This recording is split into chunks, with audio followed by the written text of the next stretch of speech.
అందరికీ నమస్కారం. నా పేరు రమ. నా ప్రియ సఖి 13వ భాగం. రచయిత సాహితీ మోహన్ గారు. వాడి సంగతి చూసి మళ్ళీ పెద్దమ్మ దగ్గరికి వెళ్ళాలి కదా, నువ్వేమో అది ఆలోచించకుండా నవ్వుతూ టైం వేస్ట్ చేస్తున్నావు అంటూ అక్కడున్న బెల్ట్ చేతిలోకి తీసుకుంటాడు సూర్య. మిహిర్ని చూస్తూ, రే వద్దురా, పిన్నికి బెల్ట్ ఇవ్వకు, ఎందుకు చెప్తున్నానో అర్థం చేసుకో అంటూ సైగలు చేస్తుంటాడు. అది నువ్వేరా అని.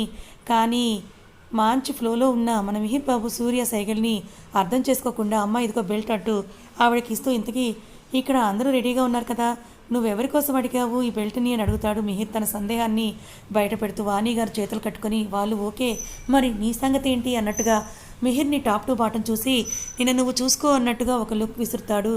చూడు, ఎవరో చెప్పమంటే నన్ను చూస్తావేంటమ్మా అంటూ అద్దంలో తనని తను చూసుకుంటాడు. నైట్ ట్రాక్ టీషర్ట్లో జుట్టు చెదిరిపోయి కనబడుతున్న తన అవతారాన్ని చూసుకొని అనుమానంగా వాళ్ళ అమ్మని చూస్తాడు. ఆవిడ బెల్ట్ చేతికి చుడుతూ అది నువ్వే అన్నట్టుగా సీరియస్గా మిహిర్ని చూస్తూ ఉంటే ఏడుపు మొహం పెట్టుకొని సూర్యని చూస్తాడు. వద్దురా అంటే విన్నావా, అనుభవించు ఇప్పుడు అని అన్నట్టుగా భుజాలు ష్రగ్ చేస్తూ ఉంటాడు సూర్య. ఎక్స్ప్రెషన్ చూసి తిరిగి వాణిగారిని చూసి హిహి అని వెరినవ్వు నవ్వుతూ పారిపోవాలని వెనక్కు అడుగులు వేస్తూ పరిగెత్తడానికి ట్రై చేసే లోపే వాణిగారు మిహిర్ కాలర్ పట్టుకొని, ఎక్కడికి నాన్న జారుకుంటున్నావు అని అంటారు ఆవిడ్ని చూస్తూ. అమ్మ అమ్మ ప్లీజ్ మా, వద్దు మా అంటాడు. అదేంట్రా, నీ బెల్ట్ బ్రాండెడ్ అది ఇది అన్నావు కదా, ఒకసారి చెక్ చేయని అంటూ ఆవిడ చేతిలోని బెల్ట్ విదిలిస్తారు. మా అని పెద్దగా అరిచి, నువ్వు చెక్ చేయక్కర్లేదు మా, కొడితే తోడు ఊలిపోతుంది మా అంటాడు బిక్కమొహం వేసుకుని. డోర్ దగ్గర నుంచి వీళ్ళనే చూస్తున్న మాన్సి మిహిర్ ఎక్స్ప్రెషన్స్ చూసి గట్టిగా నవ్విస్తుంది. అప్పటిదాకా మిహిర్ గోలలో ఉన్న అందరూ డోర్ దగ్గర ఉన్న మాన్సిని గమనించారు. తన నవ్వుకి అందరూ తల తిప్పి చూస్తారు. మిహిర్ మాత్రం మాన్సిని చూడగానే వాళ్ళ అమ్మగారు అక్కడ ఉన్న విషయం కూడా మర్చిపోయి తన నవ్వుని మైమర్చిపోయి అలాగే చూస్తూ ఉంటాడు. అందరూ తననే చూస్తూ ఉండడంతో మెల్లిగా తన నవ్వుని కంట్రోల్ చేసుకొని లోపలికి వస్తుంది మాన్సి. మాన్సీని చూసి, నువ్వేంట్రా ఇక్కడ అని అంటారు వాణిగారు. మిమ్మల్ని ఆంటీ పిలవమంటే వచ్చాను, కానీ మీరేమో ఇక్కడ అని సాగదీసి మిహిర్ని చూసి నవ్వుతూ, బిజీగా ఉన్నారు కదా ఇక్కడ అని అంటూ, అది అయ్యాక పిలుద్దాంలే అని అక్కడే వెయిట్ చేస్తున్నానంటీ అని అంటుంది మాన్సి. మాన్సి మాట్లాడదామని మిహిర్ ఉడుక్కుంటూ వాళ్ళ అమ్మని చూస్తూ, చూసావా నీ వల్ల ఒక అమ్మాయి ముందు నా పరువు పోయిందంటూ అలకగా చెప్తాడు. ఇంతకుముందు ఏదో ఉన్నట్టుగా ఇప్పుడు పోవడానికి అంతగా ఫీల్ అయ్యేవాడివి, ముందే లేచి రెడీ అవ్వాలి, ఇలా సుత్తి కొడుతూ కూర్చోకూడదు అంటారు వాణిగారు.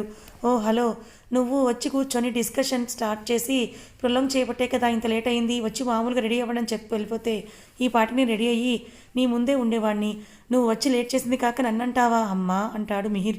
ఏడ్చావు వెదవా, ఇప్పుడు నీ లేట్కి కారణం నేనంటావా అని అంటూ లేచి తనని కొట్టబోతూ ఉంటే మిహిర్ నవ్వుతూ ఆవిడ బుగ్గపై ముద్దు పెట్టి లవ్ యూ మా అంటూ ఆవిడకి అందకుండా వాష్రూమ్లోకి దూరిపోతాడు. మిహిర్ వెళ్ళిన వైపే చూసి నవ్వుకుంటూ అల్లరి వెదవా అని ముద్దుగా తిట్టుకొని, నాన్న సూర్య త్వరగా వచ్చేయండి, ముహూర్తం టైం అయిపోతుంది అని అంటూ ఆవిడ మాన్సితో కలిసి కిందకి వెళ్ళిపోతారు వాణిగారు. ఇక్కడ ధన్విని కూడా పెళ్లి కూతురుగా రెడీ చేస్తారు. దీపు, అను, మధులు అందరూ కలిసి పెళ్లి కూతురు అలంకరణలో మెరిసిపోతున్న కూతుర్ని చూసి దిష్టి తీసి ధన్వికి కనపడకుండా వెనక్కి వచ్చి మరి కాసేపట్లో తను వేరే ఇంటికి వెళ్ళిపోతుందని తలుచుకొని కన్నీళ్ళు పెట్టుకుంటూ ఉంటారు.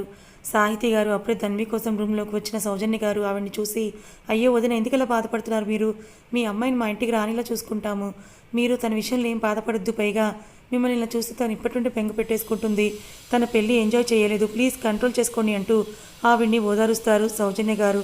లేదొదిన, మీరు ఎలా చూసుకుంటారో పెళ్లి చూపుల రోజే మాకు అర్థమైంది, కానీ దాని అల్లరి కొంటి పనులు చిన్నప్పటి నుంచి మాకు అలవాటైపోయాయి, సడన్గా దాన్ని మిస్ అవుతున్న ఫీలింగ్తో బాధపడుతున్నాను అంతే, మీరేదో అంటారని కాదు అంటూ కళ్ళు తుడుచుకుంటారు సాహితీ గారు. ఈలోపు ధన్వి సాహితీ గారిని పిలవడంతో ఇద్దరూ కలిసి లోపలికి వెళ్తారు. అక్కడ సౌజన్య గారిని చూడగానే లేవబోతూ ఉంటే వద్దని వారించి ధన్విని చూస్తూ, నా కోడలు బంగారు బొమ్మలా ఉంది వదిన అంటూ మెటికలు విరిచి నుదుటి మీద ముద్దు పెట్టుకొని తను తెచ్చిన బాక్స్ ఓపెన్ చేసి అందులో నెక్లెస్ తీసి, ఇదిగో ఇది మా అత్తగారు నాకిచ్చారు, ఇలానే పెళ్లిలో అదే బాణీలో నీకు వేస్తున్నానంటూ తన మెడలో వేసి, నీకు నచ్చితే సరే, లేదా ఓల్డ్ మోడల్ అనిపిస్తే చెప్పు వేరే తీసుకుందామంటారు సౌజన్య గారు. లేదత్తయ్య బాగుంది అంటూ నవ్వుతూ చెప్తుంది ధన్వి. సరేరా, నేను మండపం దగ్గరికి వెళ్తాను, దీపుని చూస్తూ మీరు ఇక్కడే ఉండండి వదినకి తోడుగా అంటూ, పదండి వదిన మనం వెళ్దామంటూ సాహితీ గారిని తీసుకొని వెళ్ళిపోతారు సౌజన్య గారు. మిరుమిట్లు గొలిపే లైటింగ్లతో డెకరేట్ చేసిన స్టేజ్, రకరకాల పూలతో అలంకరించిన పందిరి, బంధువుల రాకపోకలతో సందడి సందడిగా ఉంది. పెద్దవాళ్ళందరూ వచ్చిన బంధువులను పలకరిస్తూ ఉంటే మన బ్యాచ్ అంతా సూర్య వరపూజ చేస్తూ ఉంటే తన వెనుకే నుంచొని చూస్తూ అల్లరి చేస్తూ ఉంటారు. పంతులు గారు ఎంతసేపు అండి ఈ పూజ, ఇంకా మా వదిన్ని ఎప్పుడు పిలుస్తారు అని అంటాడు మిహిర్. పంతులు గారు మిహిర్ని చూస్తూ, ఏం నాయనా మీ అన్నయ్య కాగానే పూజ చేస్తున్నాడు కదా, నువ్వే ఇందాకటుండి ఎంతసేపు నా బుర్ర తింటున్నావు, మీ అన్నయ్యకి లేని కంగారు నీకెందుకు బాబు అని అంటారు. అయ్యో ఈ కంగారు అన్నయ్యదేనండి, మీకు చెప్పలేక ఇబ్బంది పడుతూ ఉంటే నేను చెప్పాను అంతే అని అంటాడు మిహిర్. మిహిర్ రేయ్ అని అంటూ సీరియస్గా చూసి అతన్ని అంటాడు సూర్య. నీకు ఫేవర్గా చేసినా నన్నే తిడుతున్నావా నువ్వు, పో ఇంకో గంట చేసుకో పూజ నాకేంటి అని అంటూ మిహిర్ అలకగా చూస్తూ, పంతులు గారు ఇవే కాదు మీరు నేర్చుకున్న మంత్రాలన్నీ కూడా చదివేయండి, ఇంకో 2-3 గంటలైనా ఏం పర్వాలేదు అంటాడు మిహిర్ కచ్చగా. ఇంత తుంటరివాడు వెంటయ్యా నువ్వు, మీ తమ్ముడు అని అంటూ నవ్వుతారు పంతులు గారు. 10 నిమిషాలకి పెళ్లి కూతురు తీసుకుని రండి అని చెప్తారు పంతులు గారు. రెడ్ కలర్ పట్టు సారీలో ఒంటి నిండా నగలు పూల జడతో, నుదుటిన కళ్యాణ తిలకం, బుగ్గన చుక్క, చేతిలో కొబ్బరికాయతో మేనమామలు బుట్టలో ఎత్తుకుని వస్తూ ఉండగా నవ్వుతూ తులుతూ మండపానికి చేరుకుంటుంది ధన్వి. పెళ్లి కూతురు అలంకరణలో బుట్టలో కూర్చొని బుట్టబొమ్మలా ఉన్న ధన్వినే కన్నార్పకుండా చూస్తూ ఉంటాడు సూర్య. సూర్య చూపులకు భంగం కలిగిస్తూ సూర్యకి ధన్వికి మధ్యలో అడ్డు తెరని పెట్టుకుంటారు దీపు మధులు. తన ప్రియసఖిని చూడనివ్వకుండా చేశారని దీపు మధులను అలకగా చూస్తాడు సూర్య. వాళ్ళు మా తప్పేమీ లేదు, ఇది సంప్రదాయం అంటే మిహిరేమో ఇందాక నీకోసం మాట్లాడితే నన్ను ఇలా చూసావుగా, ఇప్పుడు బాగైందాని కన్నింగా నవ్వుతాడు.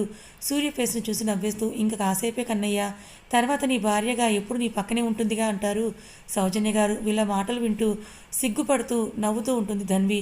మోహన్ గారు, సాహితీ గారు తమ చేతులతో ధన్వి చేతుల్ని సూర్య చేతుల్లో పెట్టి మంత్రోచ్చారణల నడుమ కన్యాదానం చేస్తారు. తర్వాత జీలకర్ర బెల్లం ఇద్దరి తలపై పెట్టించి వాళ్ళ మధ్యగా అడ్డుగా ఉన్న తెరని తీసేస్తారు. ఇద్దరి మధ్య అడ్డుగా ఉన్న తెర తొలగటంతో ఇద్దరు ఒకరి కళ్ళలోకి ఒకరు చూసుకొని నవ్వుకుంటారు సూర్య ధన్వీలు.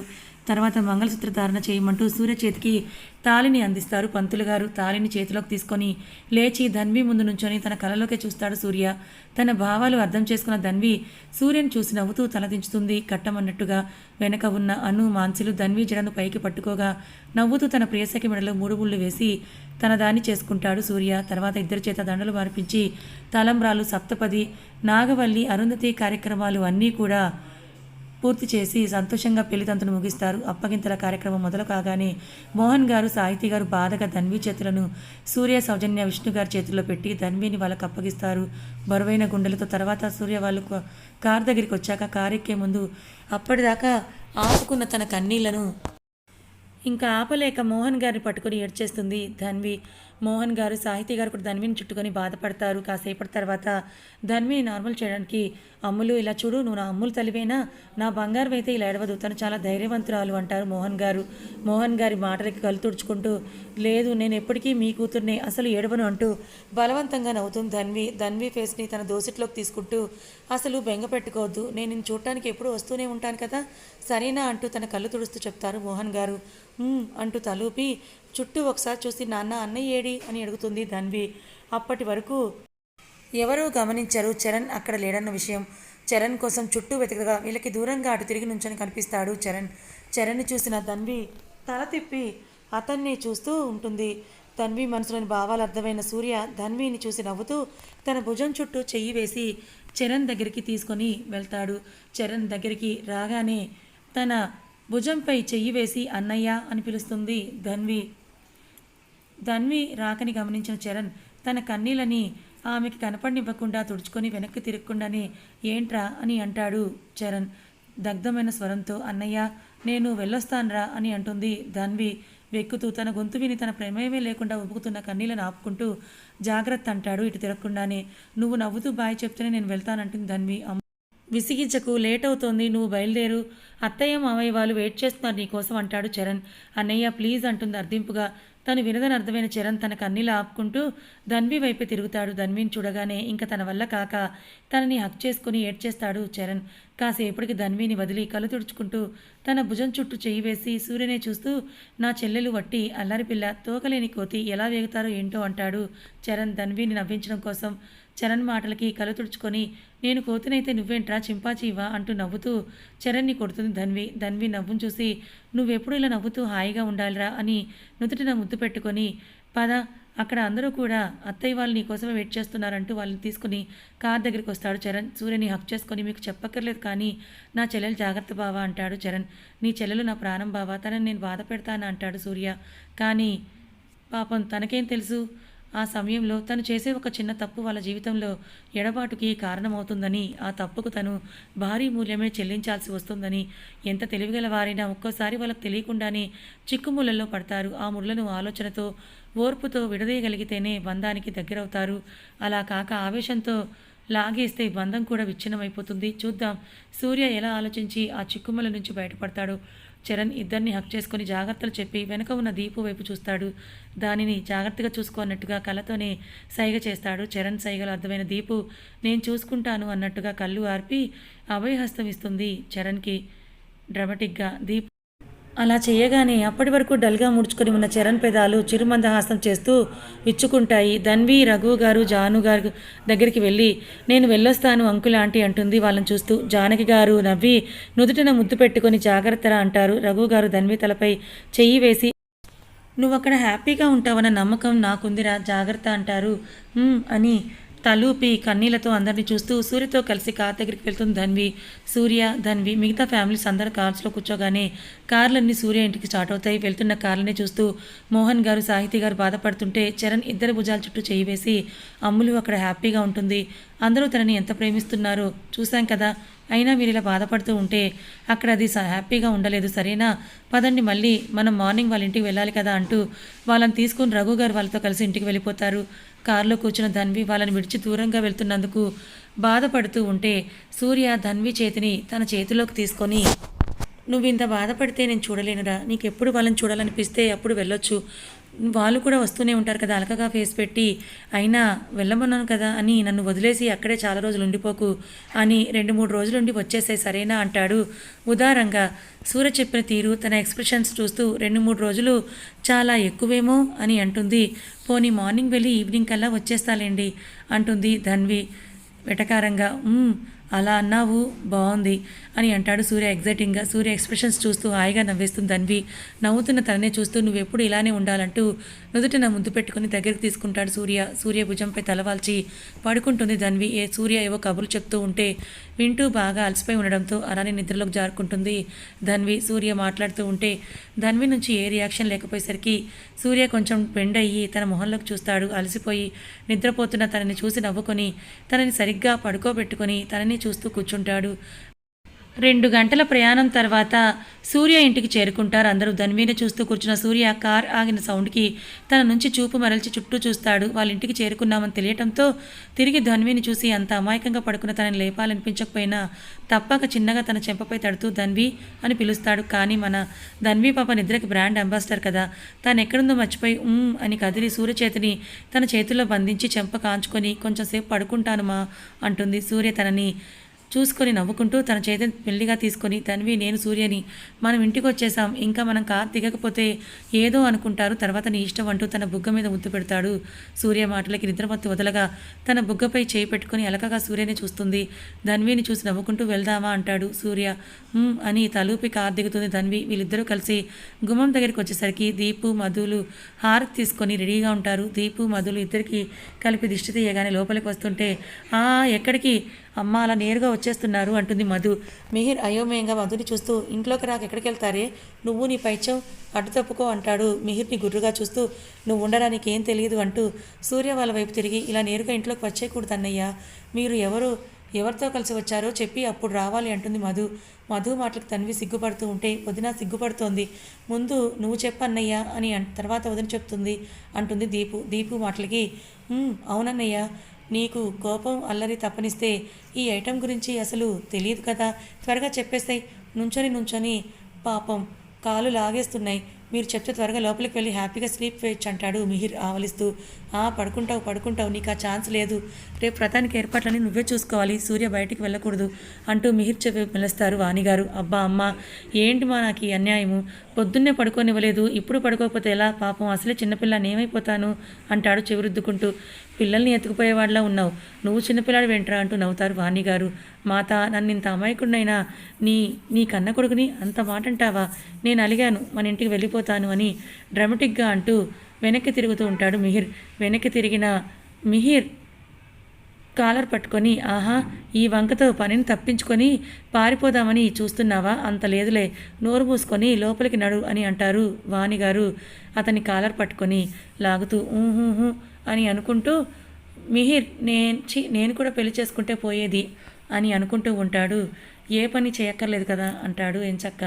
మిహిర్ ఆ మాటలు విన్నా, ఓ, ఇప్పుడు నీకు పెళ్లి కావాలి అంతే కదా, లోపలికి పద, నేను ఎంచక్క పెళ్లి చేస్తాను అని అంటారు వాణిగారు బెదిరిస్తున్నట్టుగా. ఆవిడ్ని బుక్కమొహం వేసుకొని చూస్తాడు మిహిర్. అందరూ మిహిర్ అల్లరికి నవ్వుకుంటుంటే విష్ణుగారు మిహిర్ భుజం మీద చేయి వేసి, ఇంకా ఆపరా నీ అల్లరి అంటూ సూర్యని చూస్తూ, నువ్వు చెప్పునా అన్న అంటారు. సూర్య ధన్విని చూసి నవ్వుతూ వాళ్ళ వైపు తిరిగి, నేను సూర్యతేజని, నా భార్య ధన్వితో కలిసి వచ్చానంటాడు. సూర్య చెప్పగానే అందరూ హే అని అరుస్తారు.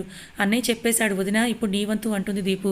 ధన్వితో వచ్చిన అను మాన్సీలు, దీపుని మా ధన్వి కూడా ఏం తక్కువ కాదు, బావగారి కంటే బాగా చెప్తుందని నువ్వు చెప్పవే అంటారు ధన్వితో.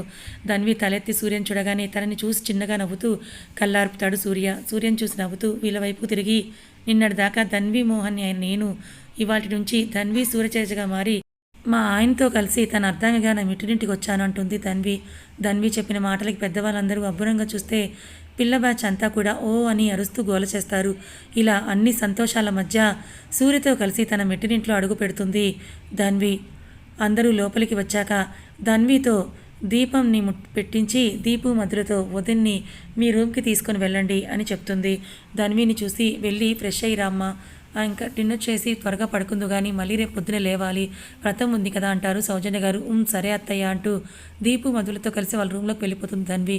సూర్య వెళ్తున్న ధన్విని చూస్తూ ఉంటే, అన్నయ్య పొద్దున వెళ్ళిపోయి చాలాసేపు అయింది, ఇంకా మనం ఫ్రెష్ అవ్వడానికి వెళ్దామా అంటాడు మిహిర్ నవ్వుతున్న మిహిర్ని చూసి కన్నింగా నవ్వుతూ, పిన్ని మిహిర్కి పెళ్లి కావాలంట అనే మాట పూర్తి చేసే లోపే మిహిర్ నువ్వు సూర్య నోరు మూసేసి, నీకు దన్నవరా అన్నయ్య, ఇప్పుడు ఆవిడ దగ్గర నన్ను బుక్ చేయకు అంటూ, అయినా తెలిసి నిన్ను కదిలించాను చూడు, నాకు బుద్ధి లేదు అంటూ తనని తాను తిట్టుకుంటూ రూమ్లోకి వెళ్ళిపోతాడు మిహిర్.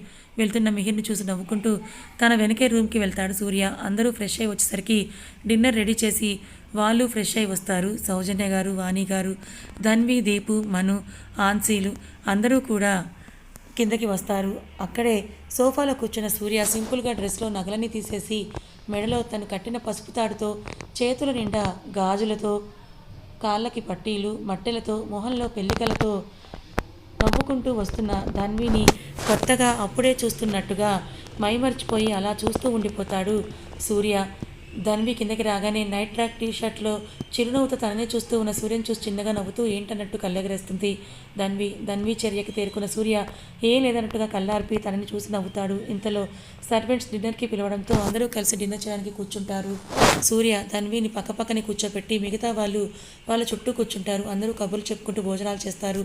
భోజనాలు అయ్యాక అందరూ హాల్లో సెటిల్ అయి మాట్లాడుకుంటూ కూర్చుంటారు. ధన్వి సౌజన్య గారి దగ్గరికి వెళ్ళి, అత్తయ్య నేను అమ్మ వాళ్ళకి కాల్ చేసి వస్తాను అంటుంది. ఆవిడ ధన్విని చూసి నవ్వుతూ, ఆ విషయం నాకు చెప్పడం ఎందుకురా, నువ్వు అలా ఉండు, ఇదిగో చెయ్యి అని రిస్ట్రిక్ట్ చేసేవాళ్ళు ఎవరూ లేరు సరేనా, నువ్వు అక్కడ ఎలా ఉన్నావో ఇక్కడ కూడా అలానే ఉండొచ్చు, ఇలా చిన్న చిన్న వాటికి కూడా పర్మిషన్ అవ్వాల్సిన అవసరం ఏం లేదు, వెళ్ళి మాట్లాడి త్వరగా పడుకో, పొద్దున్నే లేవాలి కదా, మళ్ళీ నిద్ర సరిపోకపోతే డల్గా ఉంటావు, డే అంతా కూడా ఓకేనా అంటూ ప్రేమగా చెంపపై చేయి వేసి చెప్తారు సౌజన్య గారు. ఆవిడ మాటలకి హ్యాపీగా ఫీల్ అయ్యి థ్యాంక్ యూ అత్తయ్య అంటుంది నీళ్ళు నిండిన కళ్ళతో. పిచ్చి పిల్ల వెళ్ళు అంటూ భుజం తడతారు ఆవిడ. ధన్వి రూమ్కి వెళ్ళి ఫోన్ తీసుకొని టెర్రస్ పైకి వెళ్ళి మోహన్ గారికి కాల్ చేస్తుంది. ఇక్కడ మండపం నుండి ఇంటికి వచ్చిన దగ్గర నుంచి ఇంట్లో ఎక్కడ చూసినా ధన్వి ఇల్లంతా తిరుగుతూ చేసిన అల్లరి పనులే గుర్తొస్తుంటే మనసంతా భారంగా అనిపిస్తుంది వాళ్ళందరికీ. అలానే కష్టంగా ఇల్లంతా చక్కబెడతారు. కృష్ణ, కిరణ్ కూడా వీళ్ళకి హెల్ప్ చేసి అంతా అయ్యాక ఇంకా మేము వెళ్ళొస్తాం ఆంటీ, రేపు మార్నింగ్ వస్తాం, అందరం కలిసి ధన్వి దగ్గరికి వెళ్దామని చెప్పి వెళ్ళిపోతారు. కిరణ్, కృష్ణలు, రఘు గారు, జానకి గారు మేము కూడా రేపు వస్తామని వెళ్ళిపోతారు. అందరూ వెళ్ళిపోవడంతో ఇల్లంతా బోసిపోయినట్టుగా ఉంటుంది. అందరూ ఫ్రెష్ అయ్యి వచ్చి దిగులుగా హాల్లో కూర్చుంటారు. చరణ్ కాసేపటికి, నాన్న మీరు ఇలా ఉంటే అది అక్కడ హ్యాపీగా ఎలా ఉంటుంది, పదండి డిన్నర్ చేద్దాం, మీరు ఇలా ఉన్నట్టు దానికి తెలిస్తే నేను లేకపోతే ఒక్కరోజు కూడా అమ్మానాన్ని సరిగ్గా చూసుకోలేదు నువ్వు అంటూ నన్ను వాయించేస్తుంది అది అని అంటాడు చరణ్. పదండి నాన్న, రా అమ్మ అంటూ వాళ్ళని బలవంతంగా డైనింగ్ టేబుల్ దగ్గర కూర్చోపెడతాడు చరణ్. వీళ్ళు ప్లేట్లో వడ్డించుకోగానే మోహన్ గారి ఫోన్ మోగుతుంది. చరణ్ ఆ ఫోన్ తీసుకొని డిస్ప్లే మీద పేరు చూసి ఆనందంగా, ఇదిగో ధన్వియే చేస్తుంది ఫోన్ దాని దగ్గర నుంచే అంటూ లిఫ్ట్ చేసి స్పీకర్ ఆన్ చేస్తాడు. చరణ్ కాల్ లిఫ్ట్ చేయగానే హలో నాన్న అని పెద్దగా అరుస్తుంది ధన్వి. చరణ్ చెవులు మూసుకొని, ఒసే రాక్షసి అంతలో ఎందుకు ఏడుస్తున్నావే, నాకు ఫోన్ అవసరం లేదు, నువ్వు అక్కడ మాట్లాడితే ఇక్కడ డైరెక్ట్గా వినిపించేటట్టుగా ఉందంటాడు. పోరా ఒకసారి నాన్నకి ఫోన్ అంటుంది ధన్వి. మోహన్ గారు నవ్వుతూ అమ్ములు తల్లి ఎలా ఉన్నావురా అంటారు. నేను బాగున్నాను నాన్న, మీరెలా ఉన్నారు, డిన్నర్ చేశారా, టాబ్లెట్స్ వేసుకున్నారా అంటుంది. ఇప్పుడే కూర్చున్నావురా, ఈలోపు నువ్వే కాల్ చేసావు అని అంటారు ఆయన. ఇంతసేపా, నువ్వు టాబ్లెట్స్ వేసుకోవాలి కదా, అయినా నేను పెద్ద డాక్టర్ అని చెప్పుకుంటూ తిరుగుతాడుగా, ఏం చేస్తున్నాడు ఆ డాక్టర్, టైంకి తినేలా చూడాలని తెలీదా అంటుంది. నువ్వేమో ఫోన్ చేసిన అన్నాను, వీళ్ళేమో నీ మీద బెంగ పెట్టుకొని డల్గా కూర్చున్నారు. నేను ఎంతసేపు బుజ్జగిస్తే వచ్చారో తెలుసా నీకు, తినడానికి వాళ్ళకి చెప్పు ముందు టైంకి తినమని అంటాడు చరణ్. నా మీద బెంగ ఎందుకు నాన్న, నేను ఇక్కడ బాగానే ఉన్నాను, చాలా హ్యాపీగా, సూర్య గారు, అత్తయ్య వాళ్ళు, దీపు వాళ్ళు అందరూ నన్ను బాగా చూసుకుంటున్నారు. ధన్వి అలా హ్యాపీగా చెప్తుంటే వింటున్న వీళ్ళకి కూడా చాలా సంతోషంగా ఉంటుంది. నేను ఇప్పుడే డిన్నర్ చేసి వచ్చాను, మీరు కూడా తింటూ మాట్లాడండి నాతో అంటూ వాళ్ళు డిన్నర్ చేసేదాకా కబుర్లు చెప్తూ ఉంటుంది ధన్వి. కాసేపటి తర్వాత మళ్ళీ మీరు పొద్దున్నే ఇక్కడ రావాలి కదా, త్వరగా పడుకోండి నాన్న అని అంటుంది ధన్వి. అలాగేనమ్మా అని అంటూ నువ్వు కూడా పడుకో అని అంటారు సాహితీ గారు. కథ ఇంకా ఉంది. అసలు సూర్య ధన్విల జీవితంలో ఏం జరగబోతుంది, వీళ్ళిద్దరి మధ్య ఏ ఎడబాటు రానుంది, సూర్య చేసిన తప్పు వల్ల ఎందుకు వీరిద్దరూ విడిపోవాల్సిన పరిస్థితి ఏర్పడుతుంది తెలుసుకోవాలనుకుంటే ఛానల్ని ఫాలో అవ్వండి. కథ నచ్చితే లైక్ చేయండి, మరికొంతమందికి షేర్ చేయండి. ఇలాంటి మరిన్ని మంచి కథల కోసం మన ఛానల్ని సబ్స్క్రైబ్ చేసుకోండి. Thank you so much for watching.